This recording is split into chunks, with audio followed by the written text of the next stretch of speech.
అనారోగ్యంతో బాధపడుతున్న అంతర్జాతీయ పవర్ లిఫ్టర్ బొల్లినేని చంద్రికను ఆదుకొని శాప్ చైర్మన్ అనిమిని రవినాయుడు తన మంచి మనసును చాటుకున్నారు. 15 ఏళ్లుగా 100కు పైగా పతకాలు సాధించిన మేటి క్రీడాకారిణి చంద్రిక గత కొంతకాలంగా వెన్నుముక కండరాల సమస్యతో ఇబ్బంది పడుతున్నారు. ఈ విషయం తెలియగానే రవినాయుడు ఏమాత్రం ఆలస్యం చేయకుండా స్వయంగా వెళ్లి ఆమెను పరామర్శించారు. ₹1,00,000 నగదును తక్షణ సాయంగా అందిస్తూ నీకు మేమున్నాం, ధైర్యంగా ఉండు అని భరోసానిచ్చి ఆమెకు వెన్నుముకగా నిలిచారు. చంద్రిక త్వరలోనే కోలుకొని మళ్లీ అంతర్జాతీయ వేదికలపై దేశ జెండాను ఎగురవేయాలని ఆయన ఆకాంక్షించారు. కేవలం పదవికే పరిమితం కాకుండా క్రీడాకారుల కష్టాలను తన సొంత కష్టాలుగా భావించే రవినాయుడు బాధ్యతలు స్వీకరించినప్పటి నుంచి క్రీడా రంగంలో విప్లవాత్మక మార్పులు తెస్తున్నారు. గతంలో తండ్రిని కోల్పోయి చేయిపోయిన పరుగు పందెంలో రాణిస్తున్న పారా అథ్లెట్ భవానీకి ఎన్ఆర్ఐ సెల్ ద్వారా ₹1,00,000 సాయం అందించారు. ఏళ్ల తరబడి పెండింగ్ లో ఉన్న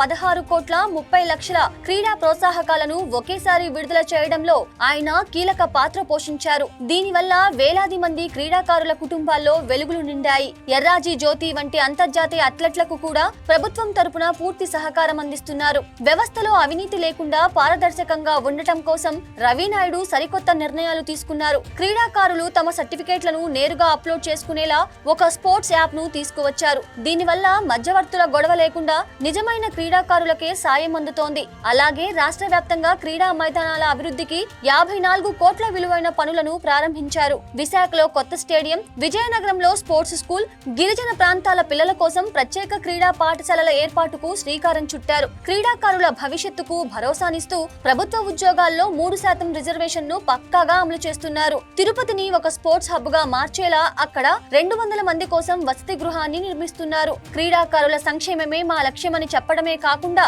అది తన చేతల్లో చూపిస్తున్నారు రవినాయుడు. ఆపదలో ఉన్న క్రీడాకారులకు అండగా నిలవడంలో ఆయన తనదైన ముద్ర వేస్తున్నారు.